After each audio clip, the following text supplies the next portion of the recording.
Hola, bienvenidas y bienvenidos a Spoilers del Futuro, un podcast donde exploramos los problemas políticos del presente por medio de las visiones, advertencias y fantasías de la ciencia ficción. Yo soy Fernando Nieto, profesor de Gobierno y Administración Pública en el Colegio de México. Y yo soy Humberto Beck, historiador del pensamiento político en la misma institución. Este es un espacio donde vamos a cruzar literatura, cine y teoría política para entender mejor qué nos está pasando y hacia dónde podríamos ir. En cada episodio vamos a tomar una obra de ciencia ficción, un libro, una película, una serie, y la usamos como excusa para pensar temas urgentes. La vigilancia, el colapso ecológico, el populismo autoritario, la desinformación, el futuro del trabajo o el fin del mundo, si es que llega antes. Y como el nombre del podcast lo advierte, sí, vamos a tener aquí algunos spoilers. No del futuro, aunque eso está por verse, pero sí de las historias que vamos a discutir. Así que si no han leído o visto la obra de la que hablaremos hoy, este es su último aviso.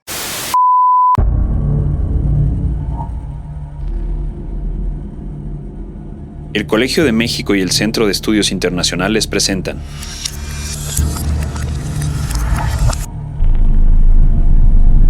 Spoilers del Futuro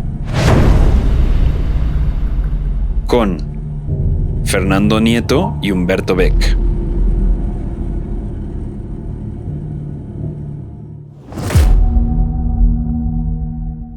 Sentado en el suelo con las piernas cruzadas, Tagomi empezó a manipular los 49 palillos.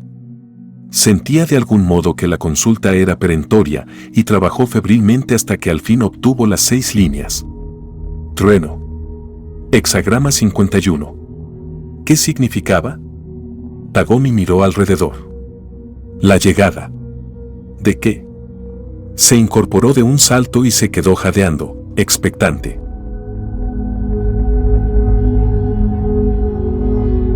Tengo una nueva obsesión, Humberto. Me acaban de regalar un tarot y la verdad me parece fascinante el asunto. Estoy obsesionado con la historia del tarot, con la simbología, pero sobre todo estoy fascinado con el tarot como dispositivo, como dispositivo de narrativas. Mira, cuando pensamos el tarot, solemos imaginarlo como un oráculo que predice el futuro. Pero en realidad creo que más que adivinar lo que vendrá, el tarot lo que ofrece es una narrativa, un conjunto de símbolos que se combinan para darle sentido a la incertidumbre. Cada carta por sí sola es ambigua. Y es en la lectura conjunta, en la historia que van tejiendo el lector y el tarotista, que va surgiendo una especie de mapa posible de la realidad.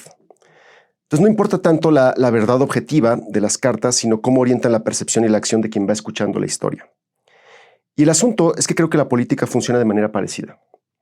Las narrativas políticas no se limitan a describir hechos, los organizan, los jerarquizan y sobre todo los vuelven inteligibles. Una misma situación, un mismo conjunto de datos, puede ser interpretado como progreso o como decadencia, como justicia o como atropello, dependiendo de la trama que vaya envolviendo estos datos. En ese sentido, creo que las narrativas son brújulas colectivas, nos dicen quiénes somos, qué debemos temer, qué debemos esperar y hacia dónde podemos caminar. Narrar entonces no es un acto inocente, es una forma de poder. Las historias crean identidades, cosas como el pueblo, la nación, pero también definen enemigos y aliados. Justifican decisiones políticas, legitiman instituciones, establecen políticas públicas, pero también abren espacios para imaginar alternativas. En ese sentido, las narrativas no solo consolidan el dominio, sino que también permiten la resistencia. Toda historia oficial puede ser contestada con una contrahistoria que revele grietas y que recuerde que el futuro siempre es contingente. Y es ahí donde creo que entra la historia de hoy. El hombre en el castillo de Philip K. Dick. La novela imagina un mundo alternativo y dentro de ese mundo aparece un libro prohibido que ofrece otra versión de la historia. Como en el tarot, ese libro dentro del libro no solo entretiene, sino que pone en duda la realidad establecida. Abre, por decirlo de alguna manera, un resquicio donde cabe otra interpretación. Para mí el mensaje es claro. Lo que está en juego no es únicamente qué pasó, sino qué relato aceptamos como verdadero y cómo ese relato transforma nuestra vida. Por eso creo que vale la pena leer a Philip K. Dick hoy, porque nos recuerda que las narrativas son armas de dominación, pero también son refugios de resistencia. Nos enseña que aún en mundos oscuros y opresivos, contar otra historia es ya un gesto de oposición. ¿Qué narrativas nos gobiernan hoy? ¿Cuáles deberían ser las narrativas que deberíamos imaginar? Yo te propongo que platiquemos en este episodio sobre estas preguntas hoy. Y mira que si no lo tenemos claro, siempre podemos volver a tirar las cartas del tarot. Y si no nos gusta la historia, pues la tiramos otra vez. Sentado en la cama, con una taza de té tibio a su lado, Frink sacó su ejemplar de I Ching. Tomó del cilindro de cuero las 49 varitas de Milenrana. Esperó un momento hasta que su mente se tranquilizó y pudo formular la pregunta. Escribió la pregunta en la tableta y luego comenzó a manipular los tallos hasta que obtuvo el primer trazo. Era el hexagrama 15. Chien. Modestia. Un buen augurio. El oráculo lo aconsejaba favorablemente. Fíjate, Humberto, que yo tenía un poco en el mapa a Philip K. Dick. Claramente, desde luego por la novela que estamos comentando hoy, de El hombre en el castillo. También por esta otra novela muy famosa de ciencia ficción, que es si los androides sueñan sobre ovejas eléctricas. Que luego tú me contaste, ¿no? Que fue en la que se basó la película de Blade Runner. Blade Runner, ajá. Lo tenía un poco en la mente. Yo, la verdad es que no, hasta ahora que preparé para este episodio, me puse a leer su biografía. Y fíjate que es un tipo muy interesante. Es un libro que nació en los años 20, finales de los años 20. Un escritor muy prolífico, estadounidense. Tiene más de 40 novelas, más de 120 relatos cortos. Un tipo, por cierto, con una biografía un tanto convulsa. Un tipo muy atormentado. Tenía un problema ahí de problemas de salud mental. Tenía una toxicomanía ahí, muy complicada. Entonces, un tipo, pues nada, eso, atormentado, pero que produjo una obra, o quizá a razón de su tormento, una obra que creo que se caracteriza por explorar la naturaleza de la realidad, la percepción, la identidad, la condición humana, y sobre todo entendiéndola a partir del cuestionamiento de la realidad. ¿No? Muchos de los, digamos, como de las ideas que pone y de las historias que cuenta Dick tienen que ver con ambientes paranoicos, con cuestionar la realidad, con cosas que están pero no están, que podrían ser de otra manera. Y creo que eso hace que sea un tipo específico de ciencia ficción que, bueno, claramente ha sido muy exitoso, pero que tiene pues notas muy interesantes, ¿no? Resulta que Dick murió en los 80, principios de los 80, 1982, sin haber logrado fama. Pero fíjate que hoy es probablemente uno de los escritores de ciencia ficción más famosos, más leídos. Y bueno, y ciertamente este libro que comentamos hoy es uno de los libros de ciencia ficción quizá más famosos de la literatura norteamericana del siglo XX.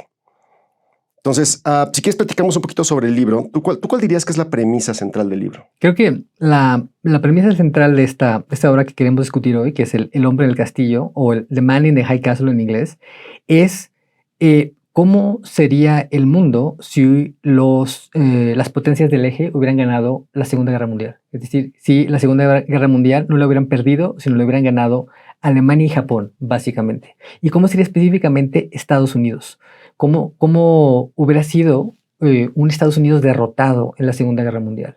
Esta es la gran provocación que está en la premisa del libro. Hay que decir que este libro de Philip K. Dick es una obra de ciencia ficción, pero también pertenece a otro género, o digamos otro tipo de obra de ficción, que son las ucronías. Las ucronías suena como utopía, pero en lugar de referirse al espacio, tiene que ver con el tiempo. Y las ucronías son obras que exploran una realidad alternativa que se construye a partir de una bifurcación en los acontecimientos históricos. Si, por ejemplo, en tal batalla hubiera perdido tal ejército en lugar de el que ganó. Hay ucronías, por ejemplo, una de las más famosas del siglo XIX es qué hubiera pasado si el imperio musulmán vence a Francia en el siglo IX. ¿Qué hubiera pasado? ¿Cómo hubiera sido una Europa islámica? Esa es una famosa ucronía del siglo XIX, pero es un género que se ha explotado sobre todo durante el siglo XX y es el género en el que se inscribe esta obra de ciencia ficción de Philip K. Dick. Es una obra también que podríamos llamar que se ocupa de la historia contrafactual, que se pregunta qué hubiera pasado si. Los contrafactuales es algo que hacemos todo el tiempo en nuestra vida personal. ¿Qué hubiera pasado si en lugar de estudiar en tal lugar, estudio en tal lugar? ¿Qué hubiera pasado si en lugar de haber conocido a tal persona no lo hubiera conocido? Bueno, los contrafactuales como literatura, pero también como género de escritura histórica, nos revelan, creo que aspectos muy profundos acerca del mundo histórico, del mundo social. Nos revelan que la historia no está escrita de manera definitiva. Nos revelan que las cosas pudieron haber sido de otro modo. Y entonces, esto es lo fascinante de la historia contrafactual, que conecta justo con lo que comentabas hace rato, acerca de cómo la obra de Philip K. Dick en general es acerca sobre la naturaleza de la realidad. La historia contrafactual nos dice algo claro acerca del pasado, pero sobre todo nos dice algo acerca del presente. Nos dice que en este momento están pasando todo el tiempo esas bifurcaciones que van a generar esos mundos paralelos. Esos mundos paralelos porque existe un mundo en la realidad, entre comillas, en la realidad factual, pero los otros mundos que no fueron siguen existiendo en la imaginación, en la fantasía, en la conciencia y en la posibilidad. Digamos, esta digamos, es la premisa general del libro de Philip K. Dick. Se trata de un contrafactual, una ucronía acerca de cómo sería Estados Unidos si hubiera sido derrotado por la Segunda Guerra Mundial. Y básicamente ese Estados Unidos derrotado en la Segunda Guerra Mundial es un Estados Unidos que está dividido en dos. Realmente es en tres o cuatro.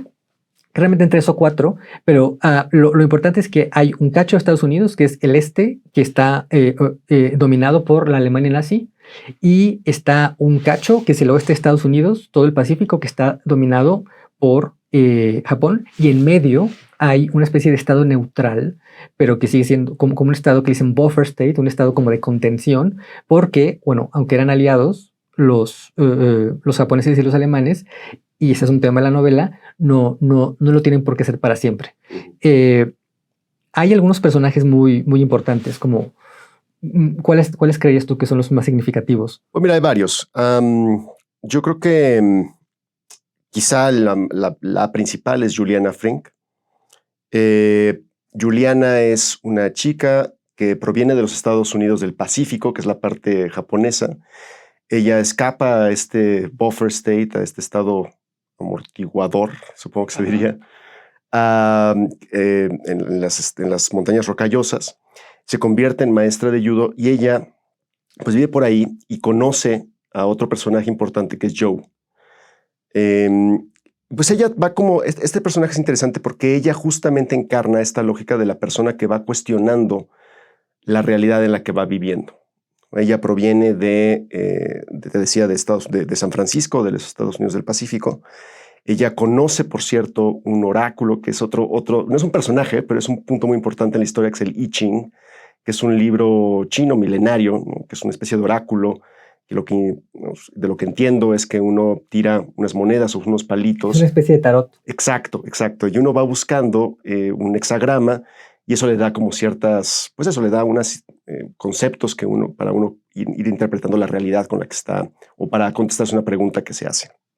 Bueno, Juliana conoce ese oráculo, el I Ching, conoce a Joe y conoce el otro personaje que no es personaje, pero que es el libro prohibido, que es La langosta se ha posado, ¿no? Que es este libro dentro del libro.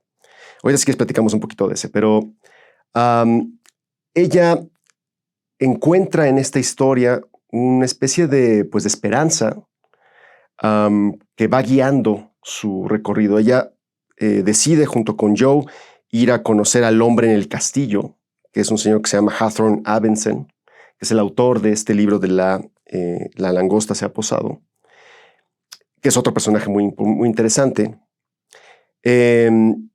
quien, por cierto, también es que ha utilizado el I Ching para escribir el libro de la langosta, y que, digamos, que en ese encuentro es donde se revela quizá el momento de mayor tensión de toda la novela, que es hacia el final, cuando descubre Juliana que detrás del hombre en el castillo hay un hombre muy normal, que vive en una casita, no vive en un castillo, vive en una casita así normal, y que ha decidido construir una narrativa con base en su interpretación de un libro de hace 3000 años. Aquí yo creo que el tema importante es que no, casi nada es lo que parece. Es la constante de la novela, de los personajes, de los dispositivos narrativos. Todo es o puede ser potencialmente un simulacro. Correcto. Bueno, y todo además tiene como este rollo de que depende, ¿no? Cómo se vea. Hay algunos personajes que tienen tensiones muy interesantes. Otros personajes, para mencionar algunos otros, está este señor Childan, que es el comerciante de antigüedades que se han convertido, antigüedades norteamericanas, ¿no? Que se ha convertido en una especie como de rareza y de artículo muy codiciado entre la nueva élite japonesa. Hay un pasaje que me parece muy chistoso, ¿no? En el que resulta que un regalo de mucho honor se convierte en este relojito el reloj de Mickey Mouse. De Mickey Mouse. Que es una reliquia de una cultura que está en vías de desaparecer. Así dice Philip K. Dick. Exacto, ¿no? Pues un poco también como reflexionando cómo nosotros vemos, ¿no? Pues otras culturas que exotizamos y que utilizamos como regalitos, fíjate. Pero bueno, mi punto es que está Robert Childan, que es una especie como de antihéroe, ¿no? de la novela, que también él trata de lidiar con esta tensión en la cual él quiere complacer a los nuevos amos japoneses, pero al mismo tiempo tiene esta especie de resentimiento interno, porque él es blanco, él es norteamericano, y entonces como que él también se empieza a contar estas historias de cómo puede reinterpretar esa realidad en la que está viviendo. Otro personaje es Frank Frink, que es el esposo de Juliana, que se queda a vivir cuando se separan, él se queda a vivir en la costa oeste. Frank es un judío y además resulta que es un tipo muy versado, muy bueno para hacer, no manualidades, para hacer manufacturas. Entonces resulta que él se convierte en un gran hacedor de antigüedades falsas, de falsificaciones. Entonces ahí también hay como otra conexión que se va creando, en este caso con Childan, y que también explica después pues, otra de las líneas del libro que tiene que ver con este señor, el señor Tagomi, que es un embajador comercial de los japoneses que está en Estados Unidos y que también él desempeña un papel en la novela como el personaje también que va a traer pues algunas de la dimensión un poco más política de la novela. Él es un funcionario japonés, un funcionario del gobierno japonés, que también, por cierto, consulta el I Ching, y que al final resulta que él habilita una visita de un agente encubierto nazi que viene justamente a revelar esta parte que decías al final, de cómo hay una guerra fría, digamos, una guerra fría que está a punto de volverse muy caliente entre Japón y Alemania. Este agente alemán le revela al señor Tagomi este plan de los nazis de desaparecer a Japón. Y bueno, de nuevo, esto cruza otra vez estas líneas, ¿no? Al final, el señor Tagomi termina matando con una de las pistolas falsas que habían hecho en esta fábrica que había hecho Frank Frink a las personas que venían a matar al agente alemán, y eso permite que este señor regrese a Alemania y, digamos, continúa un poco la novela. En fin, digamos, creo que hay personajes muy interesantes. Un poco lo que creo que conecta a todas estas personas, más allá de la trama, es esto que decíamos, ¿no? La lógica de cómo se van narrando ellos mismos el mismo set de hechos que van sucediendo en la novela. Yo diría incluso que en cierto sentido, dos personajes centrales, incluso protagonistas de la novela, son los dispositivos narrativos. Uh-huh. Por ejemplo, el I Ching, sí, digamos que es un dispositivo narrativo de adivinación, entre comillas, que más bien es como una especie de dispositivo de interpretación que le da un lugar al azar en la construcción del relato. Y el otro protagonista es precisamente el libro dentro del libro, que es La langosta, que tiene un título curiosísimo, que es La langosta se ha posado, que es un libro, hay que recordarlo, es un libro de historia contrafactual dentro de la novela contrafactual. Correcto. Y este juego de planos de realidad es lo que introduce muchos de los temas que consideramos relevantes en términos, o que quisiéramos discutir en términos políticos. Son estos dispositivos narrativos los que nos introducen los temas de la contingencia y la inevitabilidad histórica. Uh-huh. Pero todo todo esto es a propósito de temas histórico-políticos, como los populismos, los nacionalismos y las tensiones entre la identidad, las posibilidades de resignarse a la dominación, las posibilidades de resistir la dominación, y cómo todo esto está mediado por los relatos, las narrativas, como formas de mediar el poder. Sí, correcto. Y yo creo que ese es justamente el valor que tiene una novela como esta. No solamente, digamos, la curiosidad, que por cierto es una curiosidad muy explotada. Hay una versión de esta novela que ahora se hizo serie, que por cierto ya me eché un clavado a la serie. ¿Y qué tal está? Está buena, pero sí difiere en muchas cosas de la novela. O sea, como que se inspira más en la novela más que realmente toma la trama de la novela. Yo no me he atrevido a verla porque sí, me da miedo que me arruine la imagen que yo me hice de los personajes y la historia viéndola, porque la imagen gráfica es muy potente. Claro, bueno, y además sí, por eso pasa siempre, ¿no? Cuando uno ve una película primero y después se pone a ver el libro, es inevitable que en tu cabeza lo que vas leyendo tiene la forma de esos personajes que tú ya viste, ¿no? Quiero decir muy rápidamente que es muy probable que nuestros escuchas, aunque no hayan leído a Philip K. Dick, seguramente han visto sus historias. Claro. Porque no solo Blade Runner está inspirada en una novela de Philip K. Dick, sino innumerables películas. Por ejemplo, Minority Report de Steven Spielberg, que donde sale Tom Cruise como un policía que puede predecir, que tiene un sistema para predecir los crímenes. O, por ejemplo, también esta película que se llama Total Recall, que sale Arnold Schwarzenegger y que resulta que fue filmada en México. Una de muchas películas distópicas filmadas por alguna razón en México.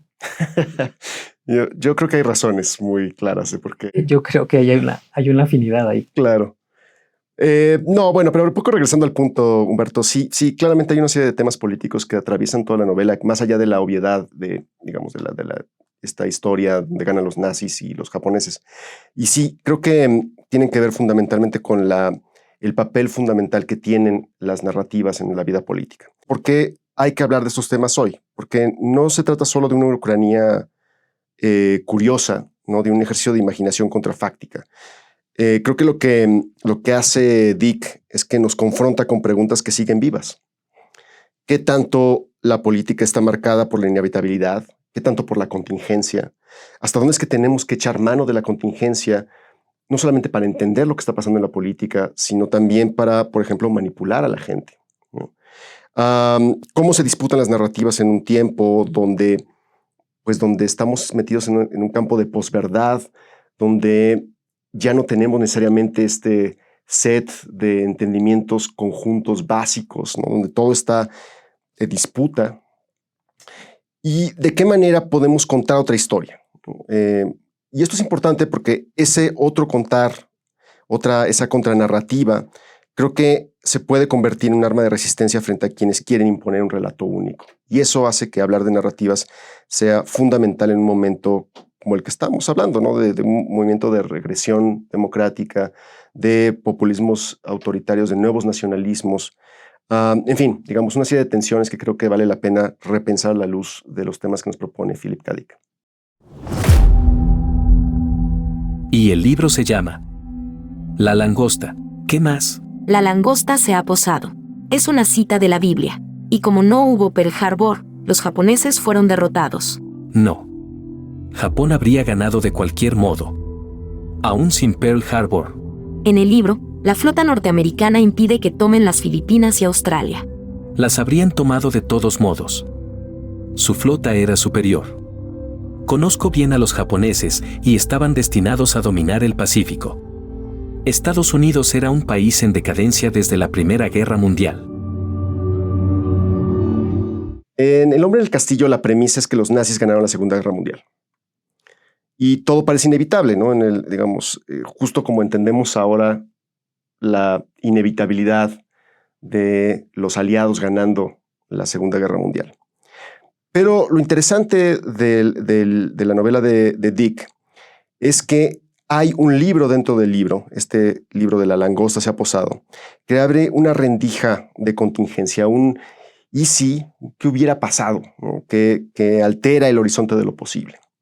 Y es un ejercicio, una especie de experimento mental que, aunque no lo hagamos explícitamente, todo el tiempo lo estamos haciendo en nuestra manera en la que interpretamos no solamente la historia política, sino también nuestras propias realidades políticas. ¿Qué pasaría si no se toma esta decisión? ¿Qué pasaría si si tal actor se comportaba de una manera o si no estuviera. Y creo que es un ejemplo muy interesante de, pues eso, de reinterpretación. Muchas de las preguntas que nos podemos hacer sobre la historia, pues justamente nos hablan de estos experimentos mentales, ¿no? ¿Qué hubiera pasado si no se cae el muro de Berlín y la Unión Soviética gana la Guerra Fría? ¿Qué hubiera pasado si la colonización europea de las Américas en el siglo XVI no hubiera sido exitosa, si hubiera fracasado? Muy probablemente tendríamos una geopolítica, un mundo completamente distinto, ¿no? A lo mejor hubieran surgido estados nacionales, pues, nativos, ¿no? Con una lógica indígena. No sé, ¿qué hubiera pasado si China no adopta las reformas de los 70? ¿Seguiríamos teniendo esta China como el nuevo hegemón en Oriente? Pues no lo sé. ¿Qué tal si nunca se hubiera desarrollado el Internet? A lo mejor, no sé, Donald Trump no sería presidente. ¿Qué hubiera pasado, quizá algo más reciente, ¿no? ¿Qué hubiera pasado si no ocurre la pandemia de COVID-19? ¿No? O si quieres algo un poco más cercano a casa, ¿qué pasa en México si nunca ocurre el error de diciembre en 1994? A lo mejor, no sé, a lo mejor López Obrador nunca es presidente. Es interesante, ¿no? Porque, digamos, la idea es que hay una serie de hechos que se van bifurcando y que van creando posibles caminos, ¿no? Creo que ese es lo interesante de este tipo de preguntas que nos hacemos. Y creo que, bueno, pues nada, lo mismo pasa en la política real. Hay narrativas que se presentan como procesos históricos, ¿no? O bien que se presentan como una especie de teleología, ¿no? Como decisiones que llevan a un punto. Y esta lógica de inevitabilidad, que quizá el más famoso es de Margaret Thatcher, ¿no? ¿Te acuerdas cuando ella dijo que no había alternativa? There is no alternative. There is no alternative. Y ella lo hacía para explicar que pues, era una narrativa de que no había ninguna alternativa al neoliberalismo. Entonces, yo creo que ese tipo de narrativas de cómo vamos construyendo eso, cómo vamos construyendo el relato político, las escuchamos todos los días, ¿no? Cuando un líder afirma que el pueblo ya decidió, que la historia ya está escrita, que hay una especie como de visión a la cual tenemos que llegar. Estas son narrativas que lo que hacen es que buscan cerrar el debate, que buscan limitar la contingencia, ¿no? Eliminar esas preguntas de ¿y si? De qué hubiera pasado, para simplemente trazar una línea sobre la arena y decir, esto es lo que hay, no hay marcha atrás, esta es la narrativa que vamos a construir. Por ejemplo, en el caso de México, un ejemplo claro me parece el de la Cuarta Transformación, que se presenta como al mismo tiempo una especie de consecuencia inevitable de una historia política que empezó en la independencia, que se siguió después con las leyes de reforma, la Revolución Mexicana, y ahora nos dicen esta es la Cuarta Transformación de la República, ¿no? Es por ejemplo, lo que en el lenguaje de teoría de la historia es una teleología. O sea, esta idea de que hay un sentido interno de los acontecimientos históricos que se va desplegando, como un relato interno, pero al mismo tiempo indiscutible, como si hubiera, así como una planta que pones la semilla, crece, da fruto. Esa es como la teleología de la planta. Entonces, muchos discursos políticos se basan en esta analogía o esta metáfora de que hay teleologías en la historia. Y claro, uno muy evidente en México, en la escala nacional, sería esta idea de la Cuarta Transformación, de que hay un telos, es decir, que hay un relato interno, hay una lógica interna de la lógica mexicana, de la lógica de la historia mexicana, que un cierto movimiento político encarna. Pero podemos encontrar ejemplos en muchos otros lados, simplemente para pensar en el vecino. Hay algo de esto también en el lema del trumpismo, en el lema de Make America Great Again, MAGA. Es un eslogan que implica también que hay una especie de lógica interna de la historia norteamericana y que de hecho ahora que estaba escuchándote, estaba pensando que de hecho, bueno, toda la historia norteamericana, o quizás podríamos decir que el éxito de Estados Unidos como potencia mundial se debe a que ellos se la creyeron. Claro. Ellos se creyeron su relato de inevitabilidad, que es esta idea del destino manifiesto. O sea, y de excepcionalidad. Y de excepcionalidad. No solamente que era inevitable, sino que era excepcionalmente exitoso. De que Estados Unidos tiene una particularidad de una forma de democracia, etcétera, que es única en el mundo y que tiene, por lo tanto, el derecho y la obligación de expandirse ilimitadamente. Y bueno, los primeros que topamos con eso fuimos los mexicanos. Porque el destino manifiesto fue la ideología, fue el relato de inevitabilidad que justificó, por ejemplo, la guerra contra México y la conquista de toda esa parte que ahora es el suroeste de Estados Unidos. Pero hay algo de eso, hay algo de eso en casi todos los relatos políticos. Casi todos los relatos políticos son narrativas de inevitabilidad que ubican una especie de pasado sagrado, una identidad inalienable de la nación que tiene que irse desplegando en la historia de manera irreversible.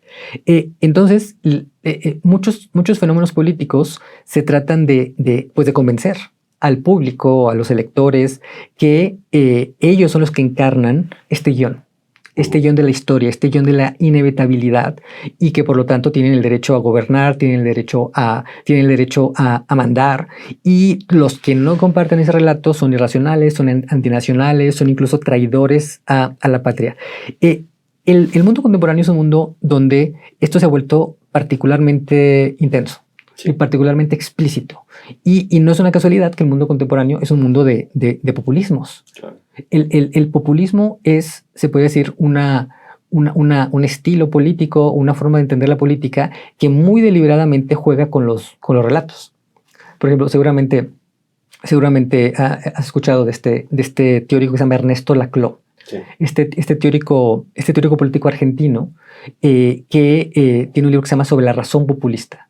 Y todo el pensamiento de Laclau, que es uno de los, explícitamente como lo dice su libro, es uno de los teóricos del populismo, todo el pensamiento de Laclau tiene que ver con esta idea de que la sociedad es una construcción social, es una construcción del discurso, y que los discursos sociales políticos son el resultado de disputas de poder, y que muy explícitamente los movimientos, en este caso populistas, tienen que construirse en torno a la creación de lo que él llama significantes, de llenar de contenidos significantes. Por ejemplo, el pueblo. ¿Qué es el pueblo? Pues puede ser lo que sea. Claro. Y lo que de hecho es el pueblo es lo que un movimiento político exitoso dice que es el pueblo. Hay, sin embargo, también pues muchas versiones de esto, digamos, algunas más democráticas, unas menos democráticas, algunas más abiertas a la contingencia, unas menos abiertas a la contingencia, pero lo cierto es que hay esta tendencia general a identificar la política con la construcción de relatos. Totalmente. Pero déjame regresar al punto original, porque la tensión que nos plantea Dick es no solamente entre este relato de inevitabilidad, sino justamente la contranarrativa de lo que pudo haber sido, ¿no? De este ejercicio contrafáctico de y sí, ¿no? De pues no, las cosas no tienen por qué ser así, sí hay alternativas. Y creo que esa es la otra parte de esta reflexión, que frente a ese relato de inevitabilidad y que en efecto, yo estoy de acuerdo contigo, cada vez más los vemos como pues más prevalentes en el discurso político en general. También estamos viendo que hay un ejercicio de imaginación que lo que abre es espacio para la contingencia y decir, no, esto no es así, ¿no? Hay ejemplos que me vienen a la cabeza, por ejemplo, los movimientos feministas o el movimiento climático actual, que cuestionan justamente la idea de que hay una narrativa de inevitabilidad, que ellos lo que plantean es, no, el patriarcado no es una especie como de manifiesto, de destino absoluto. No, la economía fósil sí se puede cuestionar, sí podemos pensar en otra cosa. El crecimiento económico, a lo mejor tendríamos que pensar en otras narrativas, ¿no? El decrecimiento. Ahora, tú escribiste un artículo al respecto. Justamente que quiere disputar esta idea de la inevitabilidad de entender una idea del bienestar identificada con el crecimiento económico ilimitado. Y para conectar brevemente con el episodio anterior de nuestro podcast, creo que es muy importante mencionar que yo creo que una de las principales narrativas de inevitabilidad histórica contemporánea es el relato de las grandes compañías tecnológicas. Claro. Las grandes compañías tecnológicas como OpenAI, como Palantir, como Meta, como Alphabet, Google, estas grandes empresas tienen un discurso acerca de la inevitabilidad del desarrollo tecnológico de sus productos y que por lo tanto no queda de otra más que participar en su visión del mundo. Sí, sí. Pero fíjate que lo interesante entonces se convierte en cómo esto, o sea, cómo lo político, entendido como este ejercicio de narrativas, no es, o sea, o no se puede limitar únicamente a esta especie del destino trazado, sino que tenemos que pensarlo como esta disputa activa de qué historias cuentan lo que es posible y lo que no es posible. Yo creo que ahí, fíjate, hay una gran lección en El hombre en el castillo, de cómo frente a esa idea de inevitabilidad tenemos que repensar la lógica de la contingencia en la política. Exactamente. Esto yo creo que es uno de los aspectos, digamos, más interesantes, por ejemplo, del pensamiento de alguien como Laclau, la idea de que todo es contingente. Luego tiene unas derivas que podemos discutir, quizás no tan positivas, pero creo que el gran valor, por ejemplo, de la lectura de un libro como Philip K. Dick, es como dices, Fernando, la conciencia de la contingencia de todo, las cosas que nosotros damos por sentados podrían haber sido de otra manera y al revés y mil otras. Que esto es lo que está representado en la novela. En la novela hay un mundo alternativo en donde pierde Estados Unidos en la Segunda Guerra Mundial, pero dentro de la novela hay una novela que cuenta un mundo en el que Estados Unidos sí ganó la Guerra Mundial. Pero ese mundo que cuenta la novela no es el mundo de nuestro plano de realidad. Correcto. Sí, es cierto. Sí, exacto. No es simplemente contar la historia que de nosotros, simplemente es otra historia. Es otra historia totalmente contingente, que de nuevo depende de una serie de decisiones y de cosas que fueron pasando y que fueron siendo interpretadas. Y de nuevo, ahí es donde entra otra vez la contingencia en la historia de Dick. Es ese juego entre libertad, azar, contingencia, interpretación y un poco, digamos, la política es la dimensión colectiva de todo ese juego. La disputa sobre la narrativa. La disputa sobre la narrativa y sobre el sentido. Exacto. Todos los hombres listos se habían marchado a Nueva York. Habían cruzado la frontera legal o ilegalmente, porque era allí donde estaba el dinero, el capital de las industrias, la expansión. Las inversiones alemanas habían hecho maravillas. No les había costado mucho poner Estados Unidos otra vez en pie. Hablando sobre esta disputa de narrativas, de relatos, creo que no podemos dejar de mencionar uno de los casos quizás más descabellados, pero más influyentes de esta disputa de narrativas, que es todo este fenómeno en Estados Unidos que se llama QAnon, que es este grupo de personas, digamos, articulados por las redes sociales y por Internet, que están convencidos realmente, es una cuestión para ellos de vida o muerte, de la existencia de una conspiración en Estados Unidos entre cierto grupo de políticos, casi todos ellos de liberales o demócratas, y que están conspirando para quitarle las libertades a los norteamericanos, para ser cómplices de los criminales. Y la idea que es como la contraparte, de que hay un salvador, una figura política que va a salvar a Estados Unidos de las redes de esa conspiración malévola y que va realmente a revelar la verdad. Este es justo por lo descabellado de este relato, que tiene, por ejemplo, también sus variaciones, como esto del Pizzagate. Esta idea de que hay una red de políticos pederastas, demócratas que se ocultan en una pizzería, me parece, y por eso le dicen Pizzagate, porque creo que se reunían en una pizzería y que se dedican a abusar de niños y a torturar niños, y que entonces, por lo tanto, hay algún político que identifican usualmente con un republicano, específicamente con Trump, que va a revelar la verdad y que va a salvar a Estados Unidos de esa red malévola de pederastas. Sí. Y hay gente que lo cree, millones de personas que creen que esa es la verdad. Y hay gente que ha tomado acciones. O sea, está famosamente el caso de este señor en Washington, creo que fue, que justamente se inspiró en el Pizzagate y fue a una pizzería. Fue una pizzería con un arma automática. Porque pensó que ahí tenían niños encerrados. Exacto. Entonces, pero es un caso interesante este que mencionas, Humberto, porque no solamente, digamos, un poco haciendo un guiño al episodio anterior, no solamente habla de las teorías de la conspiración y de pues nada, como de un tipo específico de visión sobre la política que ha sido muy exitoso en países como Estados Unidos. Pero un poco regresando al tema de esta novela, creo que justamente lo que revela es esta disputa de relatos, ¿no? De un lado tenemos pues, ¿cómo le llamaremos? Como el relato normal, democrático, y por el otro está este relato, ¿no? Por ejemplo, que nos parece a nosotros sacado de los pelos, ¿no? Pero que es un relato que sí, que no solamente que disputa la normalidad, sino que para mucha gente se convierte en un relato no solamente viable, sino sensato, y que se convierte en un principio de acción política.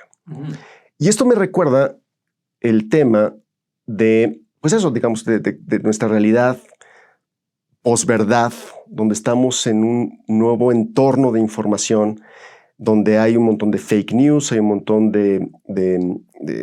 pues no solamente de conspiraciones, o de ideas de la conspiración, sino de un montón de ideas que están ahí sueltas y que están convirtiéndose en una especie de nuevo ecosistema que crea realidades paralelas, donde lo que importa no es fundamentalmente la evidencia o los datos, si tú quieres, sino la narrativa que se hace sobre ellos y, por lo tanto, la coherencia, la emocionalidad detrás de esa narrativa que se va creando, pues eso, de las piezas de información que, si tú quieres, selectivamente se van utilizando o no, pero que que van ordenando un poco la realidad política. Y ahí es muy interesante cómo el ecosistema de Internet terminó produciendo exactamente lo opuesto de lo que se supone que iba a producir. Digamos, tanto tú como yo nos tocó todavía, yo creo, quizás a nuestros escuchas más jóvenes no, tanto a ti como yo creo que nos tocó todavía esa etapa utópica de Internet. Esa idea de que Internet, al conectar a todo el mundo, iba a crear las posibilidades justo para una realidad más completa. Porque todo el mundo iba a poder, digamos, aportar su punto de vista y íbamos a tener una idea como más, ¿cómo decirlo?, más comprensiva del mundo. Sí, más democrática. Más democrática del mundo, porque todo el mundo iba a poder participar y que entonces, por lo tanto, los medios de comunicación se iban a democratizar. En lugar de tener el punto de vista unitario de una cadena de televisión donde solo una persona habla, aquí todo el mundo iba a hablar. Y la expectativa utópica, ahora vemos que ingenua, es que eso iba a crear un ecosistema más fidedigno. Pero pasó exactamente lo contrario. El ecosistema tecnológico de Internet creó la capacidad de estos mundos simulados y paralelos, en donde lo que es completamente verdad para un lado es completamente mentira para el otro, y muy probablemente en esas esferas, que le llaman las cámaras de eco, pues realmente todos son en cierta medida simulacros mutuamente excluyentes. De modo que un bando llama al relato del otro bando mentiras falsas, ¿no? O fake news. Yo creo que lo que queda claro es que Internet, en lugar de convertirse en el ecosistema de un mundo más democrático, se convirtió en eso, en el ecosistema de un mundo de posverdad. Más bien, fue el ecosistema para crear estos simulacros de realidad, en donde la convicción personal, al ser repetida infinitamente por otras personas que creen lo mismo que tú, se confunde con la verificación factual de los hechos. Y yo creo que este es el aspecto negativo de toda esta teoría del discurso, de toda esta teoría del discurso político. Es cierto que en buena medida la política es discurso, pero creo que llegamos a un momento en el que ahora parece que el discurso ya se emancipó por completo de cualquier idea de realidad compartida. Y eso también es un problema. Claro. Claro, pero son dos temas, ¿no? O sea, o son dos temas interconectados. Uno tiene que ver con esto, digamos, con la manufactura de un discurso y bueno, si quieres te platica un poco más de Chomsky y la manufactura del consenso. Pero también creo que otro punto tiene que ver con la emocionalidad como guía de la narrativa política. Y esto me parece muy claro, particularmente en estos entornos digitales, ¿no? Donde la gente lo que hace es que retuitea o que suscribe o postea cosas, no porque sean verdad, sino porque se siente que son verdad. ¿No? Hay una especie de emocionalidad que sustituye a la verificación. Y creo que eso es muy interesante porque lo que hace que un discurso político sea efectivo ya no necesariamente tiene que ver, si es que alguna vez lo fue, este discurso muy ilustrado, ¿no? De los hechos y el diálogo a partir de la evidencia y de que sopesemos el peso de los hechos. No, en realidad tiene que ver con otra cosa. Tiene que ver con hasta dónde es que las narrativas activan gatillos emocionales en las personas, ¿no? O sea, lo que necesitamos aquí no son hechos, sino lo que necesitamos es identidad, emocionalidad, lealtad, ¿no? Y creo que justamente muchos de los ejemplos que se nos vienen a la cabeza, no solamente teorías de la conspiración tipo QAnon, sino también muchos de los discursos populistas, justamente lo que hacen es que producen ese tipo de reacciones emocionales. Entonces da un poco lo mismo, la verdad, si la narrativa está sacada de los pelos o no, si tiene o no consistencia lógica. Lo que importa es que la narrativa se ha convertido en una cosa emocionalmente cargada. Exactamente. Lo que ha sucedido ahora es que, digamos, los líderes populistas, los líderes del nacionalismo extremo, los líderes xenófobos en diferentes partes del mundo, son exitosos porque son aquellas figuras políticas que son capaces de crear este discurso que resuena en el número suficiente de gentes como para tener un efecto que parece que se asemeja a la realidad factual, independientemente o no de si refleja o no lo que realmente está pasando. Aquí el caso que se me viene a la mente es el caso de Viktor Orbán en Hungría, que ha creado un consenso político tan poderoso que realmente ya casi es difícil decir que Hungría sigue siendo una democracia, porque ha cambiado tanto las reglas a su favor, pero todo ha sido en torno a, por ejemplo, la amenaza de una invasión de migrantes musulmanes. Cuando Hungría realmente es de los países de la Unión Europea que no existe. Hungría es uno de los países de la Unión Europea con menos migrantes. Es todo un fantasma que dispara inquietudes emocionales, pasiones, pero que es creído por el suficiente número de gentes como para tener algo así como una realidad factual. Y no solamente eso, o sea, un efecto político claro. Y esto está siendo utilizado con fines pues muy oscuros. Por ejemplo, Rusia y sus campañas de desinformación. El supuesto que está detrás de esta nueva forma de guerra híbrida, como le llaman, es justamente eso, que tú puedes manipular a la opinión pública de un país y por lo tanto forzar a un gobierno a cambiar su comportamiento o incluso poner en jaque cosas como las elecciones de otro país, a partir de esto, del despliegue bélico, del despliegue armamento, de estas armas emotivas y discursivas que se despliegan en buena medida en las nuevas redes digitales. Y esto pues es poderosísimo, porque imagínate, pues ahora implica que la posverdad no es solamente una especie de curiosidad sociológica, es probablemente una nueva arma que va a cambiar la geopolítica. Es que también, para alimentar el optimismo, Internet no solo fue esta como plataforma utópica para democratizar el conocimiento, la verdad, sino que se ha convertido en un arma de guerra, en un escenario de guerra, y donde diferentes potencias están todo el tiempo tratando de crear narrativas, discursos que buscan socavar los intereses del el enemigo. Por ejemplo, Rusia hace poco, no sé si viste lo que pasó en Rumania. En Rumania hubo una elección presidencial y ganó una figura de extrema derecha que venía un poco de la nada, pero ganó porque hubo una campaña exitosísima en TikTok a favor de él.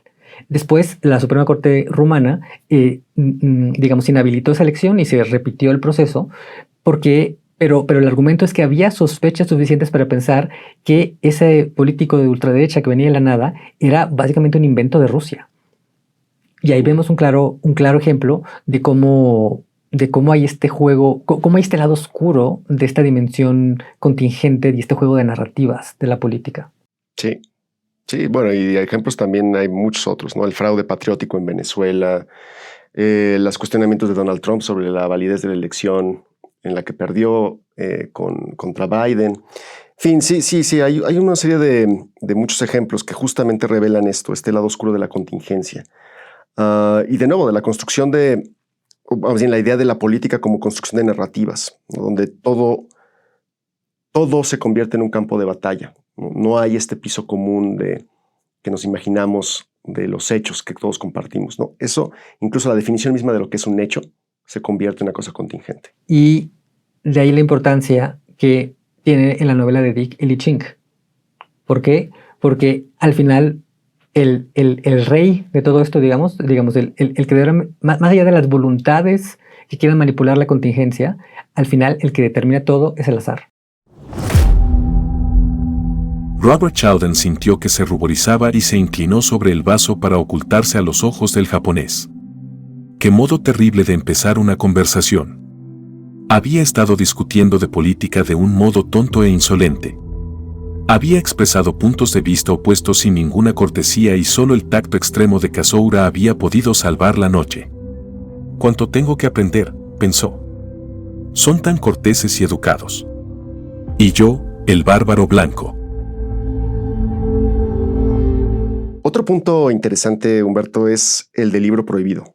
La langosta se ha posado, que en la novela de Philip K. Dick funge una función clave, que es la de esta contrahistoria, ¿no? Este relato alternativo que pone en duda la versión oficial de la historia, en este caso que los nazis y los japoneses ganaron la Segunda Guerra Mundial. Es interesante porque es un dispositivo que no tiene nada que ver con lo que típicamente imaginaríamos como política. No es un programa político, no es un manifiesto, no son armas, no son ejércitos, ¿no?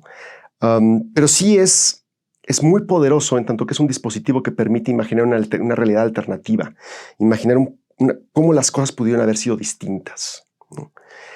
Y este tema me parece central, no solamente en esto que hemos venido hablando de la importancia de las narrativas, sino también porque ofrece una salida justamente a este dilema.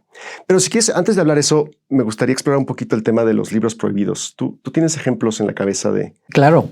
Se puede hacer una historia, digamos, una historia política de la literatura a partir de estos libros que han existido, que de hecho han existido, pero que han planteado una narrativa tan distinta a la que predominaba apoyada por el poder, que han influido en la transformación efectiva del poder. Han influido en la transformación concreta de cómo se configura el poder en un Estado o incluso en el sistema político internacional. Aquí pienso sobre todo en una tradición de libros que revelaron al mundo la existencia del sistema de campos de concentración o de trabajos forzados en la Unión Soviética, que se llama el Gulag. Que el Gulag no son exactamente campos de exterminio como los campos de la Alemania nazi, pero sí son campos de trabajos forzados en condiciones tan extremas que, para términos efectivos, eran algún tipo de campo de exterminio. Hubo millones de personas que estuvieron ahí y muchísimos murieron. Por mucho tiempo, por décadas, la percepción occidental la percepción en Occidente promovida por el comunismo era que eso no existía, que eso era una mentira, que ese era un invento de la derecha. Pero hay una serie de libros que simplemente por el hecho de describir factualmente la existencia de ese sistema de campos, cambiaron completamente la percepción de la Unión Soviética y del comunismo internacional. El más famoso de estos libros es El archipiélago Gulag, de Alexander Solzhenitsyn. Este es un libro, o más bien es una trilogía de libros que tiene un género muy interesante porque tiene algo como de ensayo, pero también como de reportaje, donde describe la existencia de este sistema de campos de trabajos forzados en la Unión Soviética y por lo tanto, pues muestra esta sombra del comunismo, que para muchas personas de buena fe, el comunismo en la Unión Soviética representaban el futuro de la humanidad, representaban las aspiraciones más altas de la sociedad.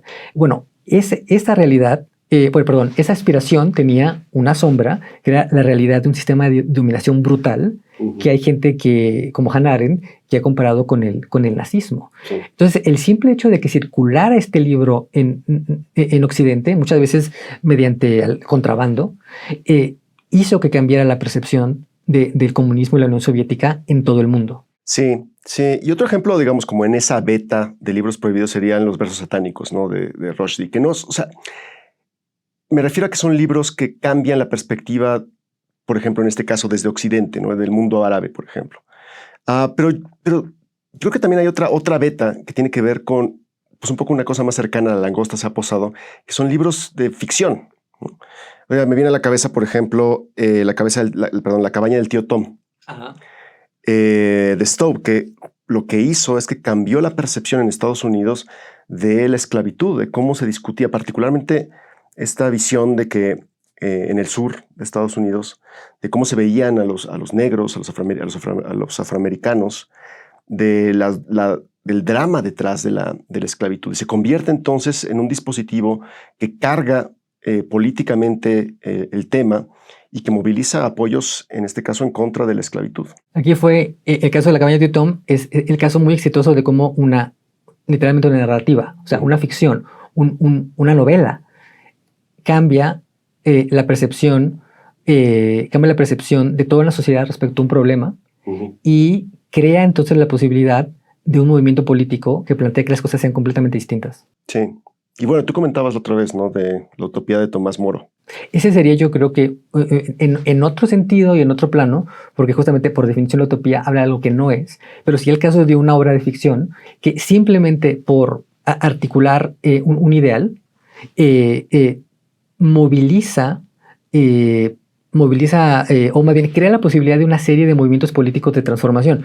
Aunque hay que decir que la utopía de Tomás Moro sin duda es, como su nombre lo dice, por definición, algo que no existe. Una definición de utopía es el no lugar, o sea, el lugar que no existe, no hay tal lugar. La utopía de Tomás Moro está escrita en el contexto del descubrimiento de América. Y el descubrimiento de América, la idea de que había otro continente gigantesco del otro lado del mundo, donde había otras civilizaciones, permitió una serie de especulaciones acerca de las posibilidades de lo humano. No, puede ser que haya otras formas de ser humano que son más libres o que son más justas. Y entonces un poco lo que hace Tomás Moro en la utopía es abstraer ese sentido de posibilidad histórica que creó el descubrimiento de América, convertirlo en una ficción, una sociedad ideal, y convertirla y articular, digamos, un dispositivo narrativo que se convirtió en una poderosa crítica del presente y que sigue siendo pues la estructura básica de los discursos críticos hasta ahora. Sí, no, hay muchos ejemplos que podríamos discutir, pero déjame regresarme al tema de la narrativa populista, porque creo que justamente en esta reflexión sobre las narrativas alternativas, sobre los libros prohibidos, es que creo que podemos encontrar un poquito de esperanza en esta cosa que estamos discutiendo. Porque, digamos, un poco lo que podemos preguntarnos es ¿cómo podemos enfrentar a esos relatos de inevitabilidad histórica? ¿No? O sea, déjame poner de otra manera. Creo que la narrativa democrática enfrenta justamente una especie de reto parecido a que se plantea en el libro de Philip K. Dick entre la historia oficial, la historia de la inevitabilidad y la posibilidad de la contingencia. Entonces, ¿cómo podríamos competir con estos relatos únicos, estos relatos de inevitabilidad que son simples, que son altamente emocionales, ¿no? que caracterizan este populismo iliberal, como le llaman ahora a muchos de estos movimientos políticos de los que hemos venido hablando? Porque, digamos, lo que pasa es que, el populismo lo que hace es que suele reducir toda una especie de lucha binaria, ¿no? Buenos contra malos, el pueblo contra las élites perversas, en sus distintas facetas, ¿no? La élite burocrática, la élite económica, en fin. O patria contra enemigos, ¿no? Los nativos contra los inmigrantes, los honestos contra los corruptos, ¿no? Hay estas dicotomías que claramente están en muchas de estas narrativas populistas. Por ende, creo yo que parte interesante o digamos, una de las lecciones que podríamos sacar de esta interpretación de la novela de Dick es romper esas dicotomías, ¿no? O sea, resistir implica construir narrativas que sean más abiertas, que sean más incluyentes, que promuevan no solamente cierta emotividad, que eso sí me parece que es muy importante subrayarlo. Creo que algo que ha fallado sistemáticamente la narrativa democrática liberal es que es aburridísima. O sea, habla de instituciones y de cosas que, pues, la verdad es que es muy difícil que emocionen a alguien. O sea, les falta inspirar. Checks and balances, ¿no? Así como, díjole.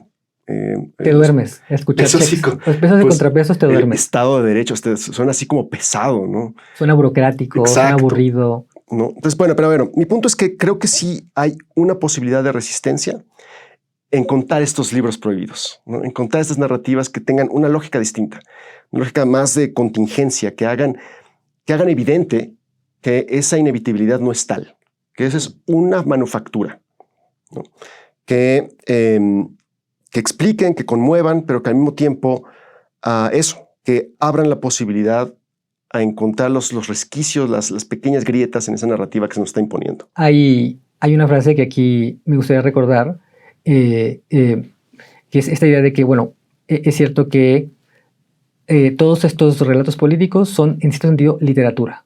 Son, en cierto sentido, pues eso, ficción, narrativas, relatos. Pero hay buena y mala literatura.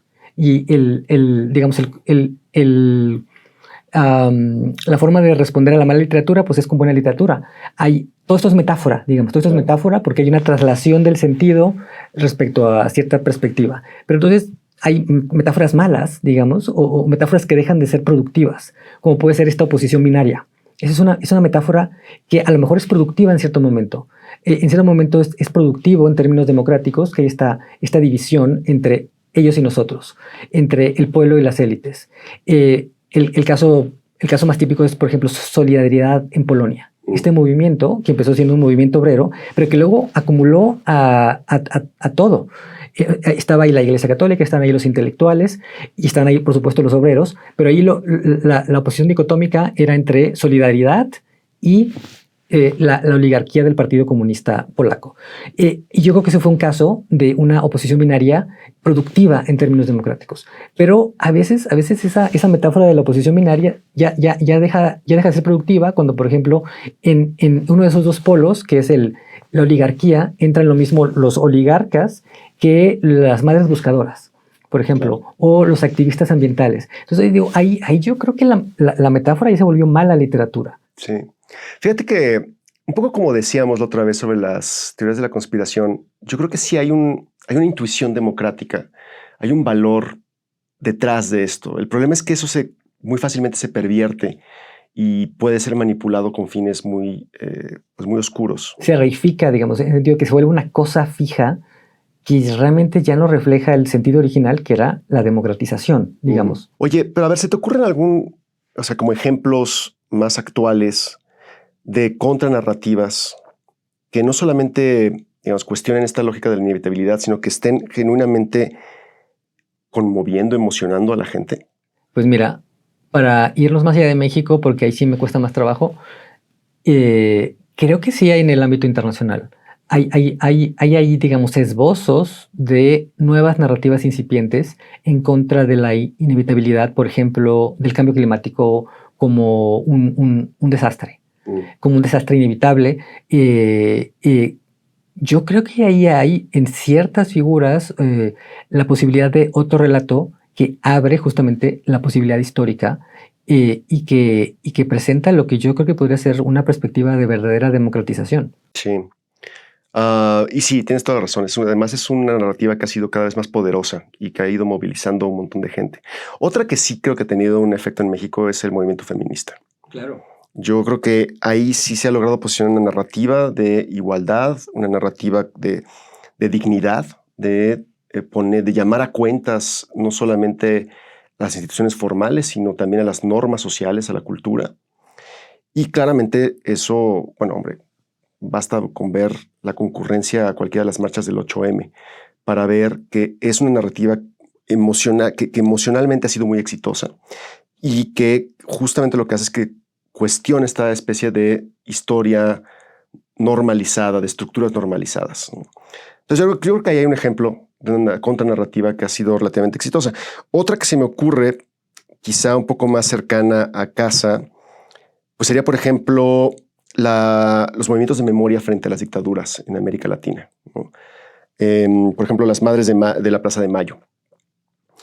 Que, bueno, de nuevo ahí es muy interesante porque es esta narrativa de que frente a los horrores de la dictadura, frente al vacío que dejan las desapariciones, se puede llenar con una narrativa de esperanza anclada en la escritura, en el arte, en la manualidad, en una narrativa de amor que creo que ha sido muy poderosa y que sin duda, pues nada, ha puesto en jaque a varios. Y ese es, yo creo que al final el sentido más profundo de los movimientos sociales. Los movimientos sociales, digamos, son los que introducen nuevas narrativas o son los que introducen grietas en las narrativas del poder. Son los que introducen, por ejemplo, nuevos temas, como el feminismo. Cuando se supone que cuando la perspectiva tradicional era que era inevitable la dominación masculina, el feminismo introdujo una grieta en esa narrativa que en buena medida, no del todo, pero en buena medida la ha destruido. Por lo menos ya no se percibe por buena parte de la población como algo inevitable. Y, digamos, para cerrar con un tono un poco más de esperanza, podemos pensar que en México también los movimientos sociales han sido, yo creo, desde las movilizaciones estudiantiles del 68 hasta los movimientos de víctimas de la violencia en el presente, los que han cargado o como llevado la estafeta de introducir nuevas narrativas de esperanza y de introducir también grietas en esas narrativas aparentemente inamovibles del poder y del Estado.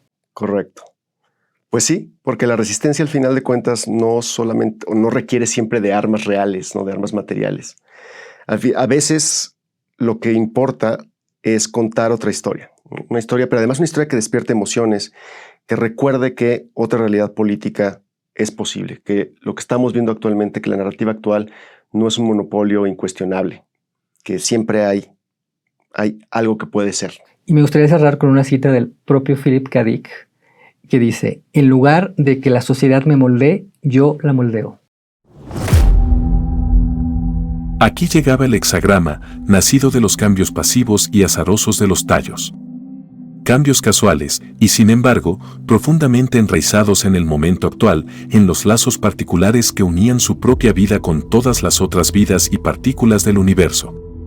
Frink, Juliana, la exploración de los planetas, las aspiraciones de miles de hombres que arrastraban una vida miserable en las casuchas de San Francisco, los locos de Berlín, de caras serenas y planes maniáticos, todo se unía en este momento mientras manipulaba los tallos de Milenrama. Con El hombre en el castillo, Dick nos muestra que las narrativas no son simples adornos, son el mismísimo campo de batalla política. Allí es donde se juegan cosas importantísimas como la memoria, la identidad y la posibilidad de imaginar un futuro distinto. Y yo creo que lo más valioso es que nos recuerda que nada es totalmente inevitable, que lo que hoy parecería ser definitivo, mañana puede reescribirse. Y lo que al final importa es qué historia decidimos contarnos. En el próximo episodio, dentro de un mes, hablaremos del colapso medioambiental y de nuestra relación con la naturaleza. A propósito, comentaremos la novela de Rafael Bernal, Su nombre era muerte. Pues muchas gracias por escucharnos. Esto fue Spoilers del Futuro. No olviden seguirnos, compartir y enviarnos sugerencias para futuros episodios. Nos escuchamos pronto con otra historia del futuro que quizá pues ya nos alcanzó. Esto fue una producción de la Coordinación de Educación Digital del Colegio de México.